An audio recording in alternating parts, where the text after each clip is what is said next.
بسم الله الرحمن الرحيم، والحمد لله رب العالمين، وصلى الله وسلم على سيدنا محمد وعلى آله وأصحابه أجمعين.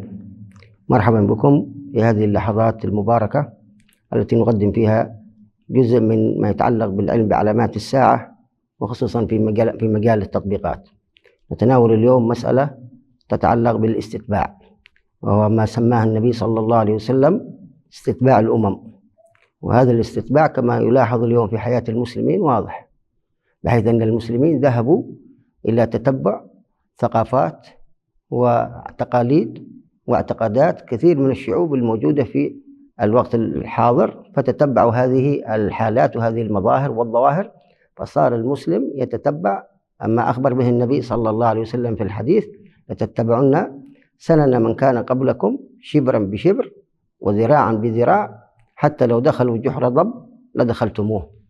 وهذا واضح في حياة المسلمين أن التتبع يكون بمعنى للأمور الكبيرة وللأمور الصغيرة، في جليل الأمور وفي دقيقها، ويدخل هذا في كل مفاصل حياة المسلمين، كانت الأمور السياسية أو كانت الأمور الاقتصادية أو كانت الأمور السلوكية أو كانت الأمور الاجتماعية أو الثقافية أو الأخلاقية، أو حتى العادات والتقاليد وطرق الأفكار وطرق التفكير وطرق وآليات العمل وكل ما نلاحظه من وسائل الحياة.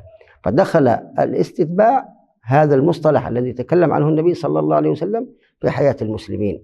ولهذا هذا الاستتباع الذي دعا إليه النبي صلى الله عليه وعلى آله وصحبه وسلم هو حديث عن تتبع تلك المراحل: تتبعون سنن من كان قبلكم شبرا بشبر. وبين صلى الله عليه وسلم أن هذه الأمة ستبدأ بالمتابعة كما ذكرت في كل شيء، حتى أن أحدهم كما جاء في الحديث الذي رواه الحاكم عن ابن عمر قال: حتى لو أن أحدهم جامع امرأته في الطريق لو أن أحدهم جامع أمته في الطريق لكان من يفعل ذلك في أمة محمد صلى الله عليه وسلم.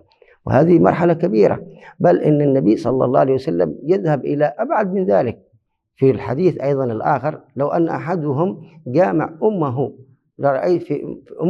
لرأينا من أمتي من يفعل ذلك. قد لا يكون هذا المعنى حقيقة، يكون يعني أن أحد يجامع أمة أو أحد يأتي أمة بهذا المعنى، لكن النبي صلى الله عليه وسلم يبين شناعة الأمر أن الناس سيذهبون مذاهب كبيرة، هذا للتقريب أو إلى التحقيق من المسألة. قد لا تحصل فعلا وقد تحصل، لكن قد لا تحصل، فإذا لم تحصل فإن النبي يشنع هذا الفعل ويبين لنا أننا سنذهب في هذا الاتجاه وهذه المتابعة في أبسط الأمور وفي أعقدها. وفي رواية أخرى لحديث آخر: حتى لو أن أحدهم أكل العذرة رطبة أو يابسة لرأيت من يفعلها.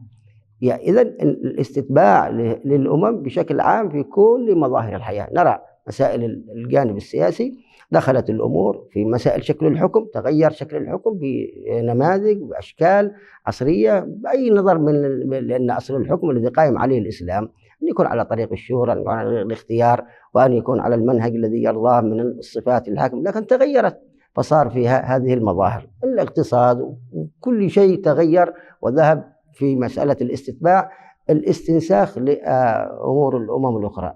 بقيت مسألة مهمة، وهي أن هذه الأمة مهما كان استتباعها للأمم تبقى مسألة مهمة وملاحظة فيها أن هذه الأمة لن تقع فيما ذهبت إليه الأمم في مسألة الإشراك بالله. لماذا؟ لأن هناك نصوص قد حصنت الأمة وبينتها.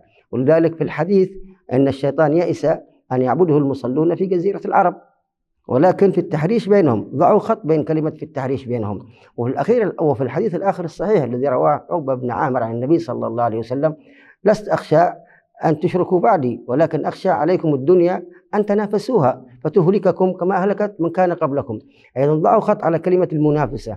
فنجد الحديث الأول تكلم عن التحريش، والحديث الثاني تكلم عن المنافسة، فنفى الشرك في كلا الحديثين وتكلم عن المنافسة والتحريش، وهما الأصل الموجودين في الأمة.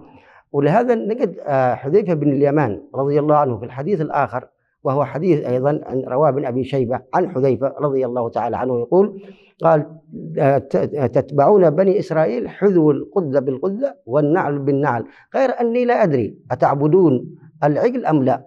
فإذا كان هذا الفقيه بالتحولات، الفقيه بالمتغيرات، الفقيه مما أعطاه رسول الله صلى الله عليه وسلم وخصه بهذا العلم الذي كان يسأل رسول الله صلى الله عليه وسلم عن الشر، وكان الناس يسألون عن الثابت يقول لا أدري. فكيف نجعل نحن عندنا هذه الأحكام أن نشرك الأمة بريئة من هذا الشرك، أمة محمد صلى الله عليه وسلم خير أمة أخرجت للناس بريئة من هذا الشرك، وتبقى رغم هذه الاستتباعات طوائف من المسلمين محافظة على مسألة الثبات على ما كانت عليه من الصدق ومن الإيمان. صحيح قلة قليلة، لكن هذا المنهج يبقى في أمة محمد صلى الله عليه وسلم، لا تزال طائفة من أمتي على الحق ظاهرين لا يضرهم من نواهم أو من خذلهم. نسأل الله أن نكون منهم. صلى الله وسلم على سيدنا محمد والحمد لله رب العالمين.